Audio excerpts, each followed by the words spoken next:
My name is Jim Al-Khalili, and I'm a professor of physics at the University of Surrey. Studying the innermost secrets of atoms and their nuclei has been at the heart of my working life. But there's another side to me.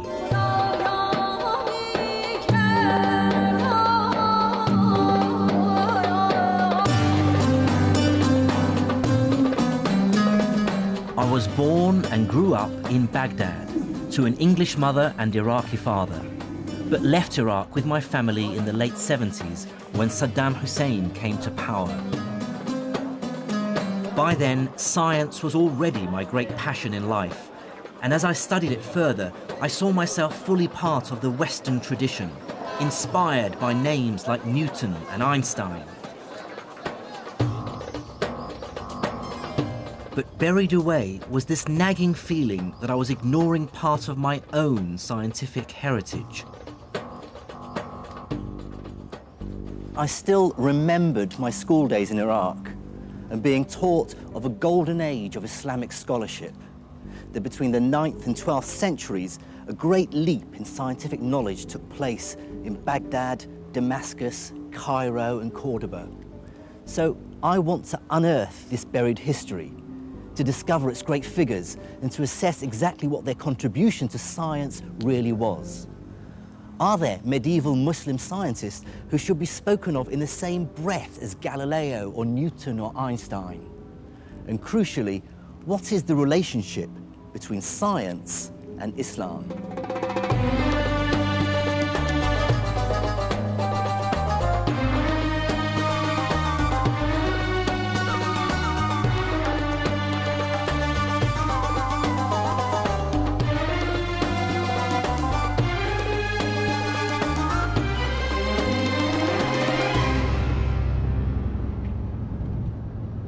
My journey into the science of the medieval Islamic world will take me through Syria, Iran, and North Africa.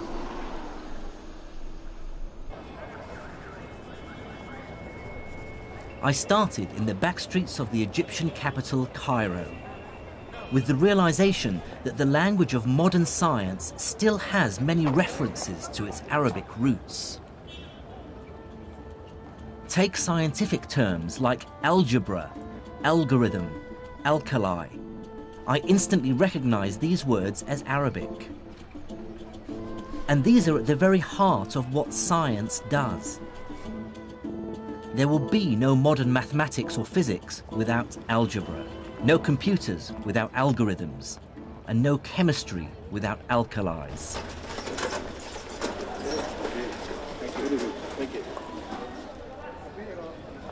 Surprisingly few people in the West today, even scientists, are aware of this medieval Islamic legacy. But it wasn't always so. From the 12th to the 17th century, European scholars regularly refer to earlier Islamic texts. I have here copies of some pages of the book Liber Abaci by the great Italian mathematician Leonardo Pisano, otherwise known as Fibonacci.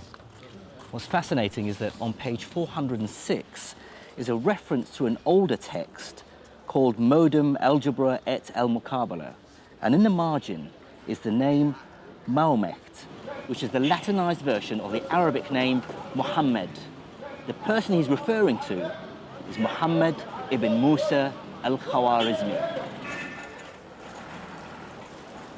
In fact, Arabic names crop up in many medieval European texts on subjects as varied as map-making, optics, and medicine. But I want to start with al-Khwarizmi because his work touches on a crucial aspect of all our lives today. It's thanks to al-Khwarizmi that the European world realized that their way of doing arithmetic, which was still essentially based on Roman numerals, was hopelessly inefficient and downright clunky. If I ask you to multiply 123 by 11, you may even be able to do it in your head. The answer is 1,353. but try doing it with Roman numerals. You'd have to multiply CXXIII by XI. It can be done, but trust me, it's not fun. Al-Khwarizmi showed Europeans that there's a better way of doing arithmetic. In his book entitled The Hindu Art of Reckoning, he describes a revolutionary idea. You can represent any number you like with just 10 simple symbols.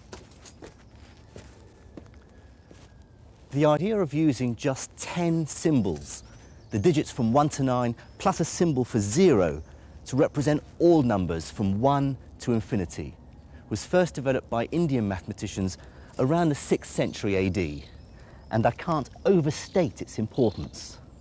Let me show you. Here are the numbers in Indian Arabic numerals. واحد اثنين ثلاثة أربعة خمسة ستة سبعة ثمانية تسعة. And here are the numbers we're more familiar with in the West. 1, 2, 3, 4, 5, 6, 7, 8, 9.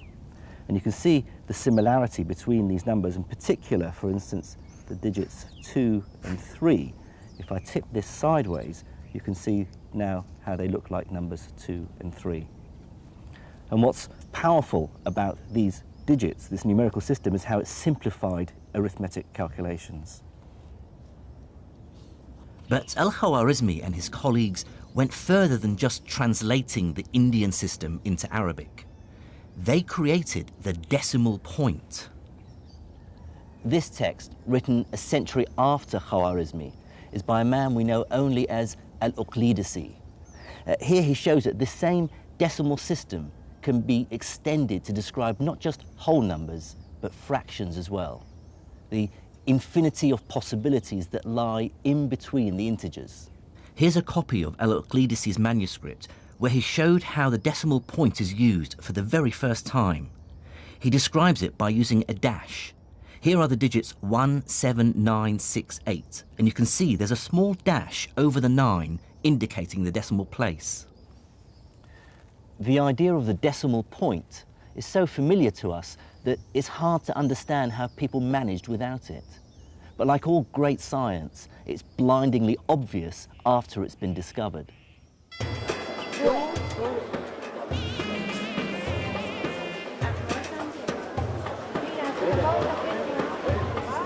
The story of numbers and the decimal point hints that even over 1,000 years ago, science was becoming much more global.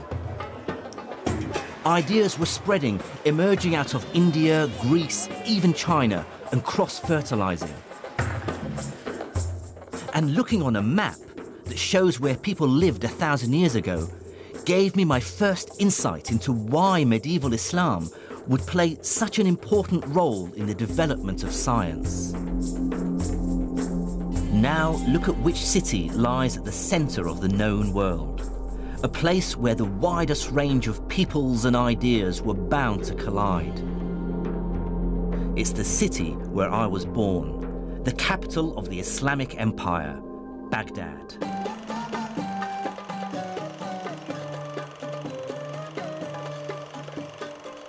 Recent events mean I can no longer visit the city. But these are the home movies of my cousin Faris, filmed in the 1960s. The Baghdad we knew then looked nothing like the bomb-wrecked city it is now. I certainly grew up proud to be associated with one of the world's greatest cities. Baghdad was founded in 762 AD by the Caliph al-Mansur. His aim was to make it the glorious capital of a brand new empire, united by Islam, the rising religion of the time. The Abbasid caliphs had claimed their right to rule by declaring that they were directly related to the Prophet Muhammad, who had founded the new religion over 100 years earlier. But in that short time, the armies of Islam had conquered a vast territory. Starting in a small area around Medina, they moved rapidly out of the Arabian Peninsula and within a few decades had taken control of the Levant, North Africa, Spain and Persia. I think one must bear in mind that this is an era in which people actually believed in God, and the dramatic successes of the Arabs as they poured out of Arabia was such that a lot of people did sort of observe and say they must have God on their side, this must be the true God. Some people did convert, or if they didn't convert, they did submit to Arab-Muslim political control for that reason.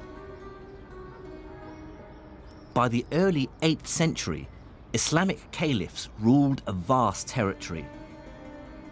And like most successful emperors, from Caesar to Napoleon, they understood that political power and scientific know-how go hand in hand.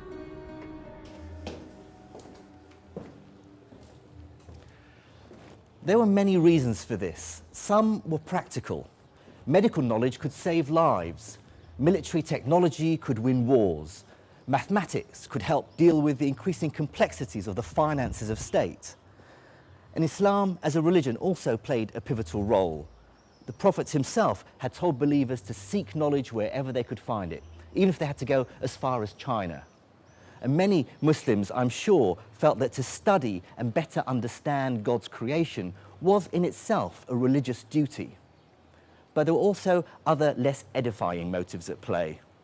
To many in the ruling elite of the Islamic Empire, knowledge itself had a self-serving purpose, because possessing it was seen as proof of the new empire's superiority over the rest of the world. But with military and political success, the Islamic caliphs faced an inevitable problem. How do you sensibly govern a hugely diverse population? Although some of the empire had converted to Islam, they were still separated by huge distances and adhered to many different traditions and languages. In the 8th century AD, the empire's leader, the Caliph Abd al-Malik, had to find a way of administering this mishmash of languages. Like all the great figures of the Islamic Empire, Abd al-Malik lived in a culture without portraiture. All we have are later impressions of what he might have looked like. His solution was sweeping in scale and inadvertently laid the foundations of a scientific renaissance. It was this Abd al-Malik ibn Marwan who said, this bureaucratic chaos has to stop. We cannot continue to run a government and govern all of this span of land with this Tower of Babel languages. So he wanted to govern it with a uniform language. That uniform language, of course, he wanted to be able to understand it, so he demanded that it be in Arabic.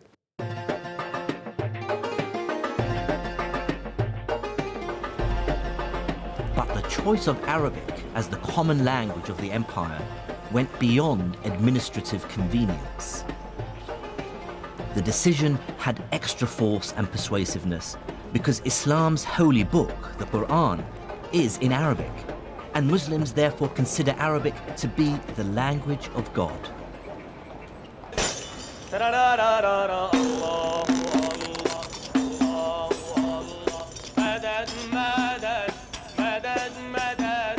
The words of the Quran are so sacred that its text hasn't changed in over 1,400 years.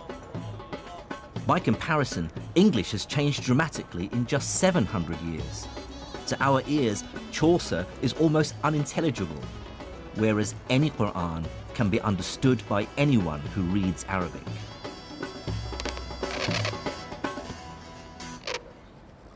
Making copies of the Quran has always been a specialized and highly respected job since the foundation of Islam. Calligraphy expert Naif Scarf, who lives in the Syrian capital Damascus, writes for mosques and in madrasas all over the country. These are words he's found himself writing over and over again, words of great significance for Muslims. They're the opening line to each chapter in the Quran. So what it says is, Bism illah ar-Rahman ar-Rahim, which means in the name of God, the most gracious and the most merciful. بده يشكل مضبوط الفاعل المفعول بكذا ليكون الكتابة صح ولا تفهم المعنى بشكل صحيح. So you're saying the complexity of Arabic calligraphy was enforced on them because of the spread of Islam, because they were worried the meaning of the words in the Quran would be lost if it was read by people who don't speak Arabic. Then they wouldn't, not only would they misinterpret it, they just wouldn't be able to distinguish between different letters. So not only did they add dots on certain letters, they also added other little squiggly lines which changed the sound of vowels. And it was something that they put in place just to ensure that people were able to have the right pronunciation when they read the Quran. The consequences for science were immediate. Scholars from different lands who previously had no way of communicating now had a common language. And it was a language that was specially developed to be precise and unambiguous, which made it ideal for scientific and technical terms. What this meant was the summoning into existence of a vast intellectual community where scholars from very different parts of the world could engage in dialogue, comparison, debate, argument, often very fierce argument, with each other. It was possible for scholars based in Cordoba in southern Spain to engage in literary and scientific debate with scholars from Baghdad or from Samarkand.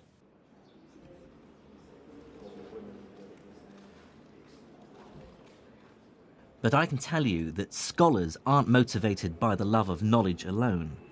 There's nothing like a large hunk of cash to focus the mind.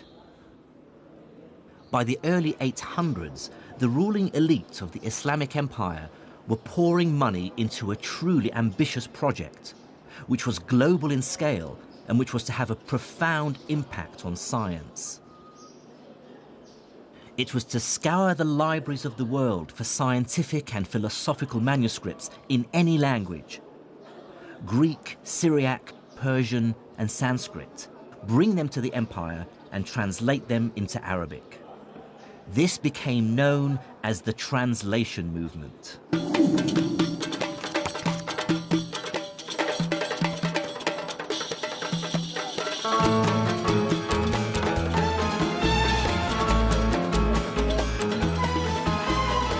The effort scholars put into finding ancient texts was astonishing. And one key reason for this is that bringing a book to the caliph, which you could add to his library, could be extremely lucrative. The story goes that the Caliph al-Ma'mun was so obsessed that he would send his messengers out of Baghdad far and wide to distant lands just to get hold of books that he didn't possess for the translation movement. And anyone who brought him back a book that he didn't have, he'd repay him its weight in gold. To give some sense of the extent of this activity, sort of between 750 and 950, somebody called An-Nadim, who wrote a list of sort of the intelligentsia of the Abbasid era, lists 70 translators. So it was quite a large cohort of people involved in translation, and obviously he only named the well-known. They could get up to 500 gold dinars a month, which is probably around $24,000, which is a huge sum of money for what they were doing. It was a very, very prestigious, well-paid, well-patronized activity. And motivating this global acquisition of knowledge was a pressing practical concern, one that rarely crosses our minds today. This is the new library at Alexandria in Egypt. But fresh in the memory of many in the empire was the story of the destruction of the original library at Alexandria centuries earlier, and the shocking loss of thousands of years of accumulated knowledge.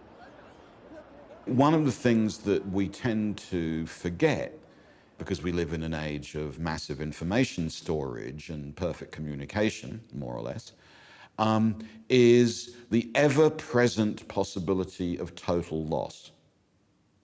That was very, very important for medieval Islamic scholars. They knew extremely well that writings could be forgotten or buried or burnt or destroyed, that cities could pass away.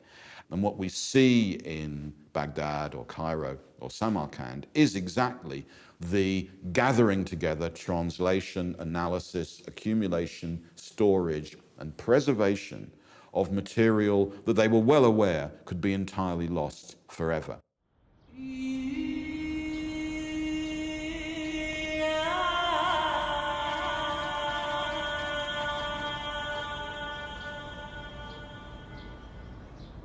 And if there was one branch of knowledge that everyone, from the mighty caliph to the humble trader, wanted to preserve and enhance, it was medicine. These were, after all, times when few lived to old age. Writings from the time remind us that what we might consider a relatively minor infection today could be a death sentence. Religious teachings, then, were not just a source of comfort. They were a constant reminder that we should never give up. In the Hadith, which is the collected sayings of the Prophet Muhammad, it says, "Ma anzala Allahu da'an illa wa anzala lahu dawa'an," which means that God did not send down a disease without also sending down its cure. It's statements like this that lead Muslims, even today, to believe that cures for all diseases are out there somewhere, and that we need to search to find them. To assess how this optimism actually affected Islamic medicine, I met up with Dr. Peter Porman in the Syrian capital, Damascus. He's a leading expert on Islamic medicine who spends much of his time researching here in the Middle East. What people don't realize is that the history of Islamic medicine is really the history of our medicine, because our medicine, the university medicine we used until the 19th century, it was based to a large extent on all this work of these Islamic physicians. Islamic medicine built extensively on the foundations laid by the ancient Greeks. The most highly prized and among the first to be translated into Arabic were the medical manuscripts of the 3rd century Greek physician Galen. Galen believed that a healthy body was one in balance, a balance of 4 types of fluids called humours, which circulate through the body, and any one of which, if out of balance, would cause illness and a change of temperament. The 4 humours were yellow bile, which, if in excess, would cause the patient to become bilious or bad-tempered and nauseous. Blood, too much of which would cause the patient to become sanguine or cheerful and flushed. Black bile, which in excess would cause the patient to become lethargic, melancholic, even depressed. And phlegm, which in excess would cause the patient to become phlegmatic or apathetic and emotionally detached. Galen argued that illnesses are caused by an imbalance in one of the humours, and so the cure lies in draining the body of some of that humour. And so he recommended techniques like cutting to induce bleeding or using emetics to induce vomiting. But Islamic doctors were acutely aware that Galen and Greek medicine were only one source of medical knowledge. There were other traditions of medicine that they were equally keen to incorporate into their understanding of how the body functioned. Medieval Arabic texts refer to wise women, folk healers who provided medical drugs. This tradition continues today, as I found when I came across one for myself in the back streets of Hammamat in Tunisia. This is Arafat Nabil. She's been running her shop selling medicinal herbs and spices for over 20 years. She believes that her remedies can cure a wide range of medical ailments. مثلا هذه عشبة نعم. اسمها شيح تنحى الدود من البطن وتنحي جميع الأوجاع الداخلية. بعد من الزرنيخ ينحي الثعلبة وبعشبة هذه اللي تراها أنت تويكة تنحي تقولوا البرص. اوكي. مثال هذوما مثلا كما هذه وهذه للصرع والجنون. صرع يحطها ويحط شويه في المخده نتاعو ما عادش بك اللي يشدوك الكريز هذاك. وفي يعني مثلا من العصر اليوناني اقدم منها ما تستعمل ولا لو؟ والله اجي نقول لك كل ما هو قديم في الاعشاب انا نتبعه. فهمتني؟ باش نزيد معلومات. In the back streets of Tunisia, this knowledge is still being used. But medieval Islamic doctors were also aware of other traditions of medicine from China and India.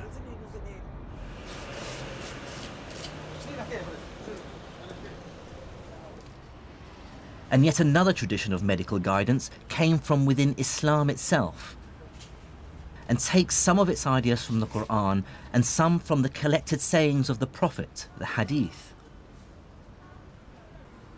In a bookshop in Monastir in Tunisia, I found a copy of a very popular book, available right across the Islamic world. This book is called The Prophet's Medicine, and see how old it is. The author was born between 691 and 751 Hijri, which places him in the 14th century. Here's an interesting bit where it deals with the plague. فَإِذَا سَمَعْتُمْ بِهِ بِأَرْضٍ فَلَا تَدْخُلُوا عَلَيْهِ وَإِذَا وَقَعَ بِأَرْضٍ وَأَنْتُمْ بِهَا فَلَا تَخْرُجُوا مِنْهَا فِرَارًا مِنْهُ.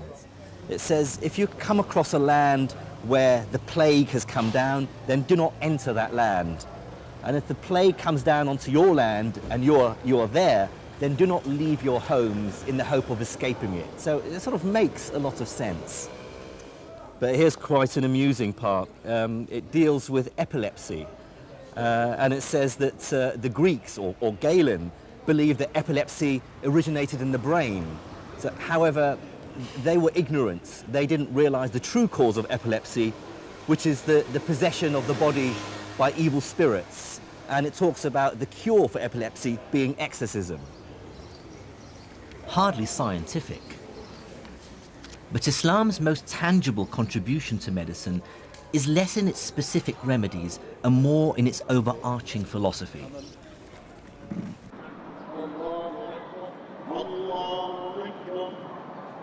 It is, after all, a religion whose central idea is that we should feel compassion for our fellow humans. And accompanied by Dr. Peter Porman, I'm going to see a physical bricks and mortar manifestation of medieval Islamic compassion. This is the Nur al-Din Hospital, the leading hospital of the Islamic Empire, built here in Damascus and now a museum. This was built in the 1150s, 1154, I believe. One of the ideas which are stipulated in Islam is the idea to be charitable, and yes, charity, zakah, yes. Exactly, and an obligation to give alms and stuff like that. Yeah. And so, if you're a ruler or if you have a lot of money, what you could do is obviously you could really be charitable, and set up like a nice hospital like this one. And within the hospital, Islam actively encouraged a high degree of religious tolerance, something we take for granted in modern secular society. The hospital was open to all communities, so you would have Christians, you would have Jews, Muslims obviously, maybe other denominations, both as patients and also as practitioners. Like a Christian studies with a Muslim says, my best student was a Jew. And so the medicine which was practiced here transcended religion. I mean, typically, how many physicians would there be? Well, it depends. Well, like for certain hospitals, we hear figures of like 24 or 28 physicians. Yes, the physicians would do the rounds in the mornings, you see, do their prescriptions and stuff like that. Yes, hasn't changed over the ages, yeah. As a result of the translation movement, those physicians now became aware of the latest remedies from as far away as India and China. And as the new drugs filtered in from the rest of the world, hospitals started to set up a new kind of facility within their walls, the pharmacy.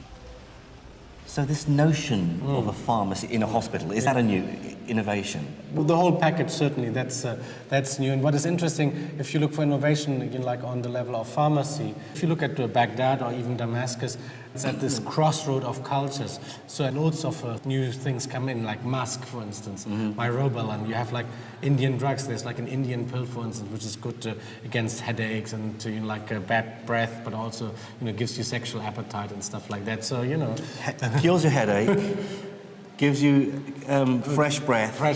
And gives you... Increased. And so it's like toothpaste, Viagra and aspirin. That's right, all in one. Fantastic. Yeah. So let's walk in here. Peter wants to show me perhaps the most ghoulish aspect of Islamic medicine, surgery. Here you have like a wonderful illustration. It appears that this is the first anatomical illustration in history. Like you see, it says adala, which means muscle. And so these are like the different muscles which move the eyelids. So it was understood then that the muscles controlled the... Oh, absolutely, the lens in the eye. Yeah, and moved the eyelid and stuff like that. So the other thing which we have here, which is really nice, is I think we have some... like ophthalmological instruments. For instance, it's a hook, could be used, for instance, like to kind of pull back your eyelid, that sort of thing. These instruments were very useful to the doctor. Although these tools might look crude, eye surgery was one of Islamic medicine's great successes. One innovation was to improve an older technique for curing cataracts called couching, which in their hands had a success rate of over 60%. In a living subject, the cornea would be clear and you'd be able to see the pupil clearly with the cataract sitting behind the pupil, the wide opacity. To see how couching stands the test of time, I'm meeting up with eye surgeon Mr. Vic Sharma. Right, the cataract is the lens inside the eye, which sits behind the pupil. As with time, with age, the lens gets cloudier and cloudier. And that's what is referred to as a cataract. Okay.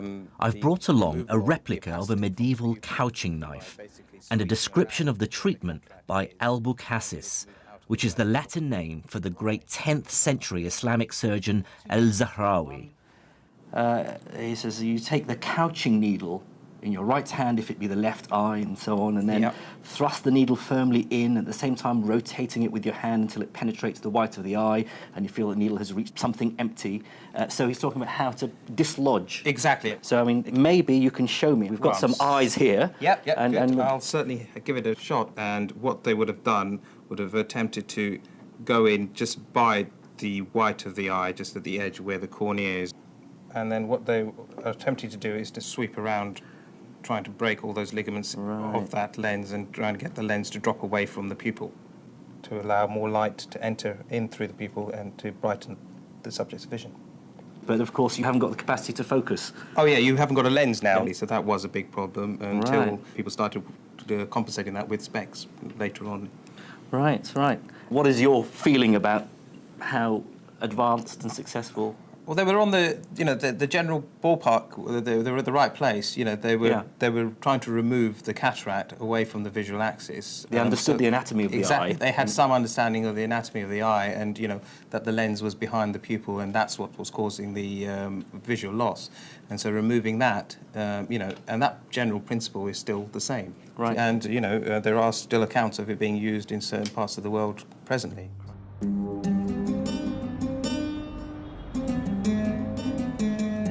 Looking back at medieval Islamic medicine with modern scientific eyes is frustrating.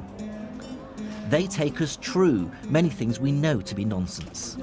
But on the other hand, their desire to deal with this vast subject logically and systematically is admirable and truly marks a break with the past. One Islamic scholar, more than any other, embodies the synthesis of religion, faith and reason. His name was Ibn Sina, or Avicenna, as he's known in the West. He was a polymath who clearly thrived in intellectual and courtly circles. In 1025, he completed this, Al-Qanun fil Tib, or the Canon of Medicine. In it, Ibn Sina collated and expanded on all that had gone before him, medical ideas from Greece to India, and turned them into a single work. So how would you place this book in a historical context? Oh, it's hugely important. I mean, there are a few books which are as important as the canon, because what this encyclopedia does, it kind of, sweeps away everything else. It becomes a textbook. It supersedes a lot of other texts, and people even complain that, it's so good, it's so tightly organized, it's so easily accessible that, people forget to read the Greek sources in Arabic translations. This whole first book, this is the first book, contains what we call the kulliyat, the general principles. So it's all about how the human body works, how diseases work in general. The second book contains diseases, what we sometimes call from tip to toe, like from tip to toe. So he starts with the diseases of the head, and then he moves down, like the eyes, the ears, the nose, the mouth, and normally they end up at the sexual organs, you see. At first sight, the sheer ambition of the 3 volumes is hugely impressive. Here's an attempt at diagnosis and cure for diseases as diverse as depression, meningitis, and smallpox. And there's even detailed chapters on more common problems. So, for instance, here you have headaches. So different kinds of headaches. في العلاج الصداع الحادث عن الروائح الطيبة. So headaches caused by pleasant, fragrant smells. And then he's also got al-hadith min al-khimar, so hangovers. Different kinds of jima. You can get headache from sex. Is that right? Well, it hasn't happened to me yet, but let's see. So, the treatment of headache caused by sex. ويجب لمن يعتريه ذلك عقب الجماع وبامتلاء أن يبدأ بالفast. So if somebody has or is befallen by, suffers from a headache after sex, and he also has a repletion, so he has too many superfluities or something like that, so يجب أن يبدأ بالفast. One has to first resort to venesection or bloodletting. ثم بالإسهال, and then you should use purging. In وجب كل واحد منهما. For both of them, bloodletting and purging are necessary. A lot of the stuff in here sounds like nonsense, of course, because this is not modern medicine. No, it's not. So how long was this taken seriously? Well, the fundamental ideas contained here about how the body works, they haven't changed until the early 19th century.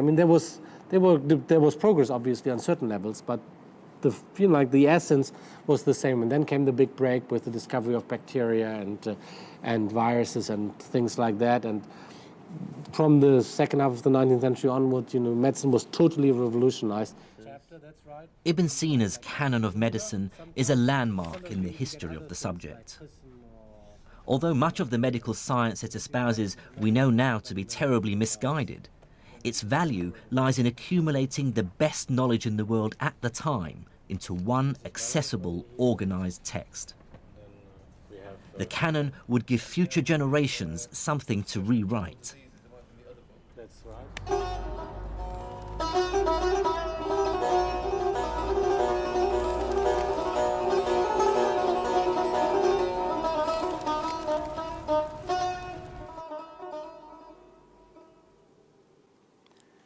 Cataloguing the world's medical knowledge has clear and obvious benefits. But the Islamic Empire's obsession to uncover the knowledge of the ancients went beyond practical matters like medicine. Many, like the Caliph al-Ma'mun, believed that the people of antiquity possessed dark, even magical powers. And what's more, new evidence is coming to light to show just how hard Islamic scientists worked to rediscover them.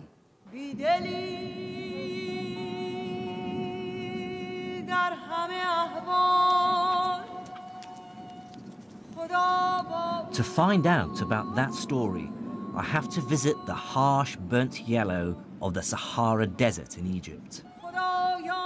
There I am to meet an academic who wants to show me how the translation movement took the Arabs to Egypt on a quest to break a code, which they thought hid the secret of the dark art of alchemy.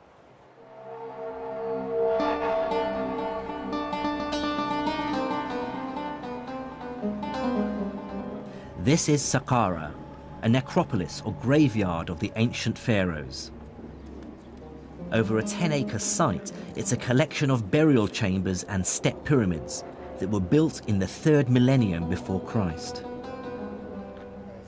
These are said to be among the oldest stone buildings in the world. Mind the step here? Archaeologist Dr. Okasha Al-Dali is my guide. He was about to reveal the most astonishing story of my journey so far.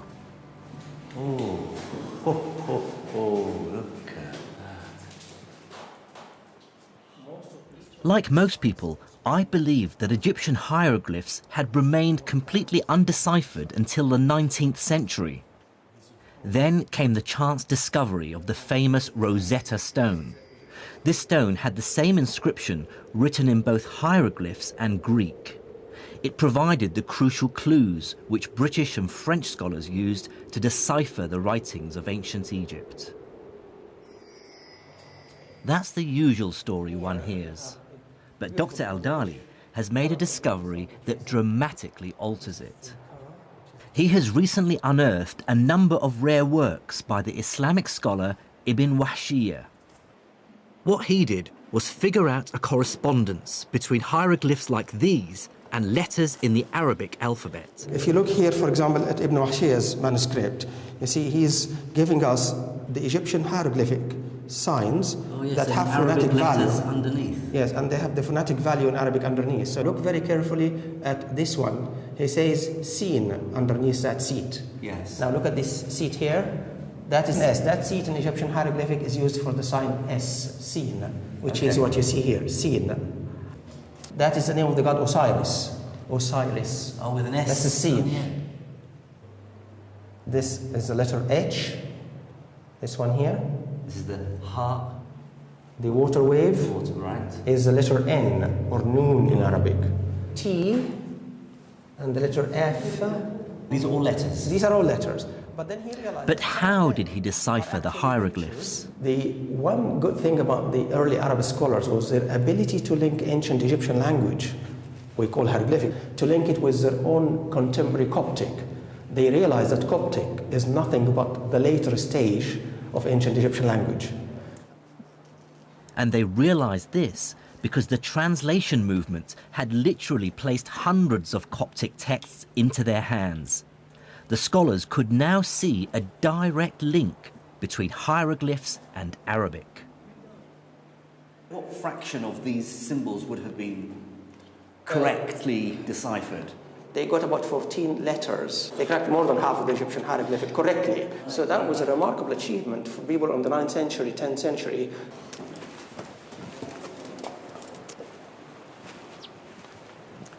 Well, that's probably the biggest revelation for me so far on my travels, that Egyptology didn't begin in the 19th century. Yet again, it seems that Islamic scholars actually cracked hieroglyphics, and they cracked it for strange reasons. They cracked it because they were interested in astrology and alchemy.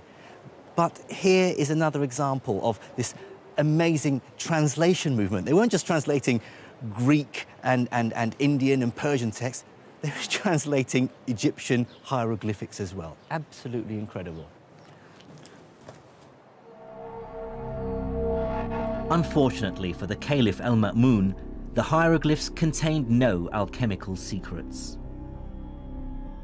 But what this story reveals to me is the insatiable curiosity Islamic scholars had about the world.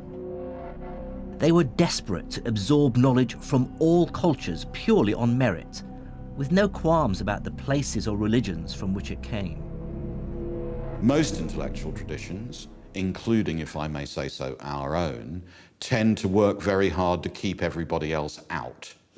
Whereas here we have an example of an enterprise which is desperate, curious, to turn itself into a net importer of intellectual product. And that's a very important lesson for the history of the sciences. I was soon to see just how dramatically this fueled scientific innovation.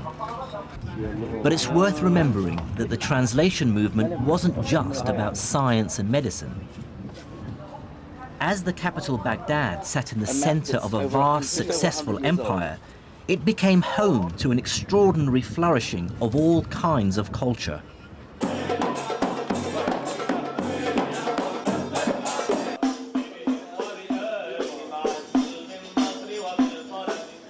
For this is the time described by 1001 Nights, of great and generous caliphs, magic carpets, great journeys, but also ambitious buildings, music, dance, storytellers and the arts.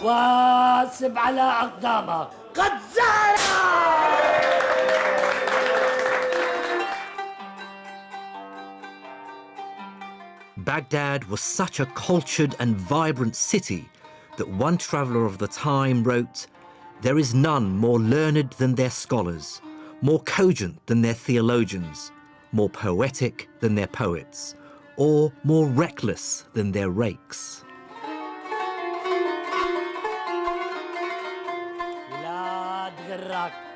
It really must have felt like Baghdad and the Arabic Empire were the world leaders in civilization and culture. To be part of that city's growing intellectual elite must have been as exciting as it gets. It was a new Muslim city. It only started to be built in 756. So it has that sort of sense of almost being on a frontier, of being something new, of being something different. It was full of courtiers, it was full of sort of nouveau riche individuals who were trying to make their way at the Abbasid court. And it is the sort of a place, if you like, where innovation is valued and appreciated. At the heart of the city's intellectual life was a system called the Majlis. Now, the word Majlis could probably best be translated as salon or talking house. In 9th century Baghdad, what this meant was that the city's elite, the caliph, his courtiers, generals, and the aristocracy, would hold regular meetings, you might call them seminars or discussions, during which the city's cleverest men, the philosophers, theologians, astronomers, and logicians, would gather to discuss and debate their ideas. It was not the case that people were expected to adhere to a particular line or adopt a particular religion. They were allowed to express their own sentiments and their own views very freely. The point was that they should do so in elegant Arabic and a good logical reasoning. The effect of the Majlis was to create a heady mix of money and brains, with the best minds in the empire swapping ideas while simultaneously engaged in fierce competition for patronage. It's at this point my investigation into the first wave of Islamic science returns me to the man we first met at the beginning of this story in the back streets of Cairo, the great mathematician who brought the West the decimal system. Out of the very heart of this intellectual whirlwind came Al-Khwarizmi, mathematician, astronomer, courtier, and favourite of the Caliph Al-Ma'mun. He was a product of his age, an immigré from Eastern Persia into Baghdad, surrounded by books, well-versed in learning from Greece, Persia, India, and China, and fearless in his thinking. Al-Khwarizmi brought together two very different mathematical traditions and synthesized them into something new. The capacity to have on your desk simultaneously two very different kinds of mathematics presses on models of what counts as calculation, what counts as measurement, and I think accelerates the process of intellectual change. The first of these traditions came from the Greek-speaking world.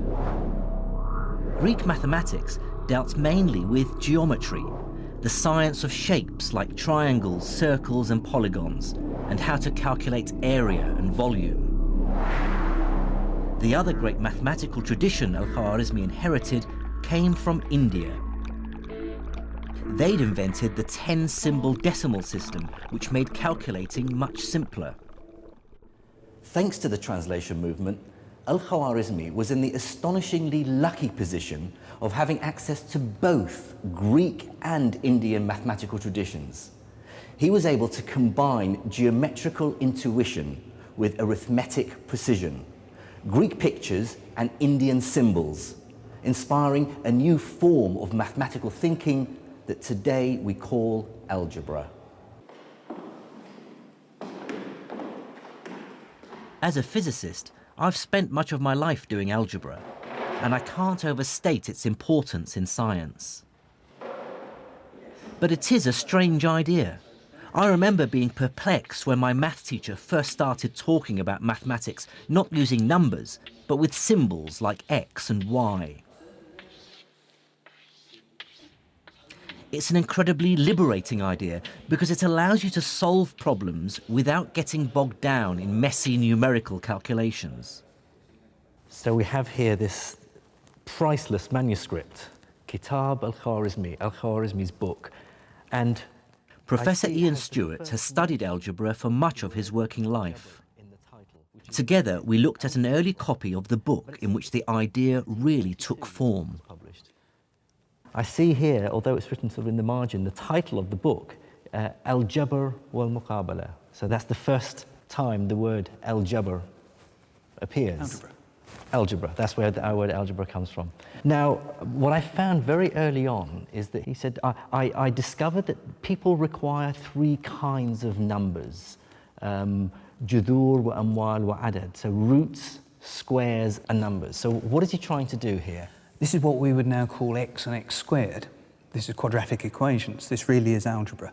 So he's setting you up for a book about how to solve equations by algebraic methods. Okay, now quadratic equations I thought were around and being solved long before Khwarizmi, back to Babylonian times. So, you know, what's the big deal about this book? It's the point of view. He treats root and square as if they're objects in their own right. They're not just some number that we're trying to find out. They're a process you apply. What Al-Khwarizmi is thinking of is square means take the root and multiply by itself. And that recipe is true whatever the root might be. If it's 5, it's 5 times 5, it's 25. If it's 3, it's 3 times 3. He's giving you a general recipe, now called an algorithm, after him. The algorithm comes from... It comes from... It's another word that comes from Al-Khwarizmi, yes. Now, he talks about this procedure here on the next page. You know, you take the number multiplying the root, and then you halve it, and then you multiply it by itself. Then you add it to the other number and take the square root. That's the algorithm, is it? That's right, and this is where you see the difference, because previous writers on the subject would have said things like, take half of 10, which is 5, square that, which is 25, and then they do another problem, take half of 12, which is 6, square that, which is 36, and they'd run you through this same process over and over again with different numbers, and it would be up to you to infer how to do it on the next problem. But he doesn't do that. He doesn't do that. He says, take half the root. Whatever the root is, take half the root. So half the root is actually an object. If the root is an object, half the root is an object. So you don't have to have in your mind what that root stands for. You can forget about what it stands for. When you come to square it, you just know, okay, I should square this thing. I don't care what the thing is. So you abandon temporarily this link with specific numbers, manipulate the new objects according to the rules that his book is explaining, and then the numbers that these objects represent in your particular problem will miraculously appear at the end, and you'll end up with x equals 3, or whatever it is. So how revolutionary do you regard Al-Khwarizmi's work? He made it possible for algebra to exist as a subject in its own right, rather than as a technique for finding numbers. The least interesting bit of an algebraic calculation is when you get to the end and discover that x equals 3. It's the route you take to get there. But if it was a special route for each problem and a different route for each problem, that wouldn't be interesting either. It would just be a big mess. There's this beautiful general series of principles, and if you understand those, then you really understand algebra.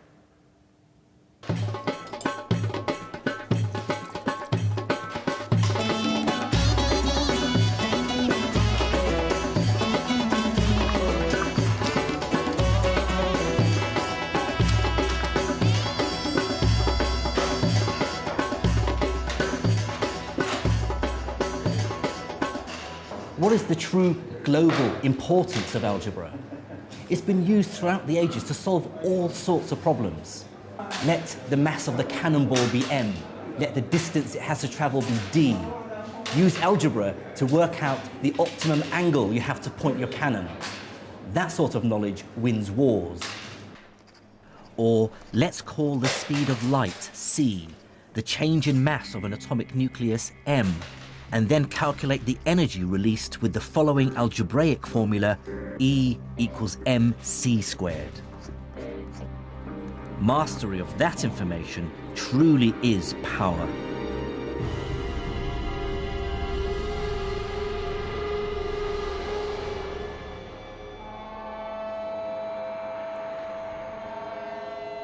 Algebra has helped create the modern world.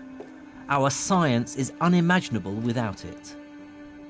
It sums up so much that was remarkable about medieval Islamic science, taking ideas from Greece and India, combining and enhancing them. Similarly, modern medicine owes a considerable debt to the work of the Islamic physicians. But I think the real story of what happened to science in the Islamic world in the 8th and 9th centuries tells us more than any single discovery. What it really tells us is about the universal truth of science itself. I believe that the first great achievement of the medieval Islamic scientists was to prove that science isn't Islamic, or Hindu, or Hellenistic, or Jewish, Buddhist, or Christian. It cannot be claimed by any one culture. Before Islam, science was spread across the world, but the scholars of medieval Islam pieced together this giant scientific jigsaw by absorbing knowledge that had originated from far beyond their own empire's borders.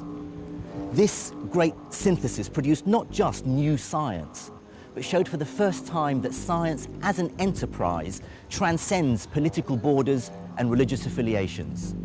It's a body of knowledge that benefits all humans. Now that's an idea that's as relevant and as inspiring as ever.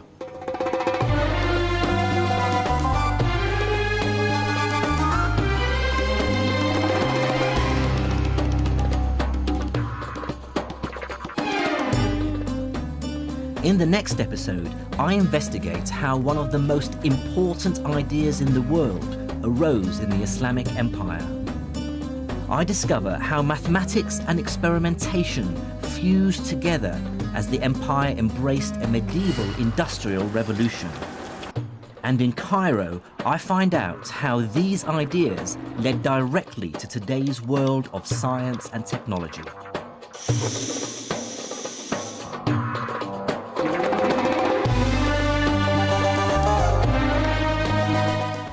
Science and Islam continues next Monday night at 11:25.